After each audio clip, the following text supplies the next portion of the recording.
அதிமுகவிடம் கூடுதல் சீட்டுகள் கேட்டதால் தமிழக வெற்றிக் கழகத்தை அதிமுக கூட்டணியில் சேர்த்துக் கொள்ளவில்லை என்று செய்திகள் ஒரு பக்கம் வந்தது.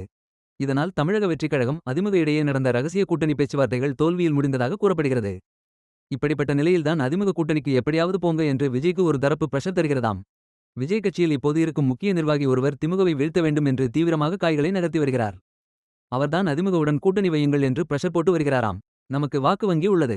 ஆனால் கூட்டணி இல்லாமல் போனால் திமுகவிற்குத்தான் சாதகம். சீமான் கூட்டணி வைக்க மாட்டார். பாஜகவுடன் கூட்டணி வைத்தால் அதிமுகவிற்கு சிக்கல் என்பதால் அதிமுக யோசிக்கும். அதிலும் இந்தி திணிப்பு விவகாரத்தால் அதிமுக பாஜகவுடன் போகாது. எனவே எதிர்க்கட்சிகள் அதிமுக, சீமான், பாஜக என்று தனித்தனியாக பிரியும். இதில் நம்ம தமிழக கட்சியும் பிரிந்தால் நிலைமை மோசமாகிவிடும். எதிர்க்கட்சி வாக்குகள் பிரிந்தால் அது திமுக வெற்றிக்கு சாதகம். இதனால் அதிமுகவுடன் கூட்டணி வையுங்கள் என்று விஜய்க்கு அறிவுரை வழங்கியுள்ளாராம் அந்த புள்ளி. இந்த நிலையில்தான் தமிழக வெற்றிக் கழகம் குறித்து அதிமுக பொதுச் செயலாளர் எடப்பாடி பழனிசாமி சர்வே எடுத்ததாக கூறப்படுகிறது. தமிழக வெற்றிக் கழகத்தில் மொத்தமாக கூட்டணி தொடர்பாக 2 விதமான கருத்துக்கள் நிலவுகின்றன. த.வே.க. தனித்து போட்டியிட வேண்டும் என கட்சியின் பொதுச் செயலாளர் சி. ஆனந்தும் கட்சியின் தேர்தல் வியூக வகுப்பாளர் ஜான் ஆரோக்கியசாமியும் விரும்புகின்றனர். அதற்கேற்பத்தான் விஜய் கட்சி தொடங்கியதிலிருந்து அவரிடம் இவர்கள் இருவரும் வலியுறுத்தி வருகின்றனர்.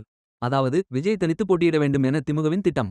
அரசுக்கு எதிரான அதிருப்தி வாக்குகள் சிதற வேண்டும், திமுக கூட்டணி உடைந்து விடக்கூடாது என்பதால் தான் விஜய் தனித்து போட்டியிட திமுக திட்டமிடுகிறது. அதனைத்தான் புசியும் ஜானும் செயல்படுத்துகின்றனர். ஆனால் த.வே.க. வில் இணைந்து தேர்தல் மேலாண்மை பிரிவின் பொதுச் செயலாளர் பொறுப்பை பெற்றுள்ள ஆதவ் அர்ஜுனா த.வே.க. வை பெரிய அளவில் வெற்றி பெற திட்டமிடுகிறார். அதிமுகவிற்கு தமிழக வெற்றிக் கழகத்தின் கோரிக்கைகள் ஏற்றதாக இல்லை, அதிமுகவிற்கு தகுந்ததாக இல்லை என்று கூறப்படுகிறது. இதனால் கூட்டணி பேச்சுவார்த்தை ஆரம்ப கட்டத்திலேயே முறிந்துவிட்டதாக கூறப்படுகிறது. அதன்படி அதிமுக வட்டாரத்தில் கூறுகையில் தமிழக வெற்றிக் கழகம் அதிமுகவிற்கு வேலைக்கு ஆகாது. தமிழக வெற்றிக் கழக கோரிக்கைகளை அதிமுக ஏற்க முடியாது. தமிழக வெற்றிக் கழகம் சில கோரிக்கைகளை வைக்கிறது. அதெல்லாம் அதிமுகவிற்கு தகுந்ததாக இருக்காது. 117 இடங்களை தமிழக வெற்றிக் கழகம் கேட்கிறது.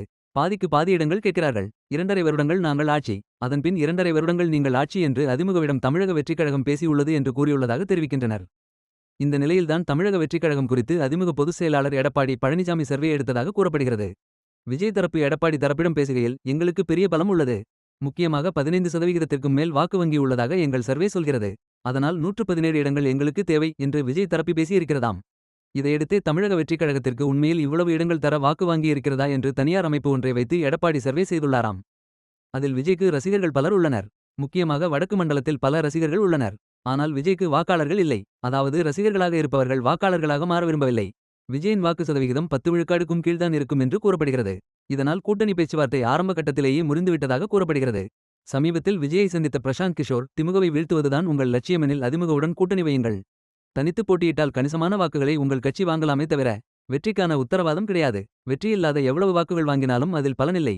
ஒருவேளை நீங்கள் தனித்து போட்டியிட்டு திமுக ஆட்சியை தக்க வைத்துக் கொண்டால் அடுத்த 5 வருடத்தில் உங்கள் கட்சியை சின்னாபின்னமாக்கி விடுவார்கள் திமுகவினர் என்றெல்லாம் யோசனை தெரிவித்திருக்கிறார் பி. கே. இந்த நிலையில்தான அதிமுக தவேக இடையே ரகசிய பேச்சுவார்த்தை நடந்துள்ளதாக கூறப்படுகிறது. ஆனால் தமிழக வெற்றிக் கழகம் அதிமுக இடையே நடந்த ரகசிய கூட்டணி பேச்சுவார்த்தைகள் தோல்வியில் முடிந்ததாக கூறப்படுகிறது. மேலும் இதுபோன்ற தகவல்களுக்கு நமது சேனலை சப்ஸ்கிரைப் செய்யவும்.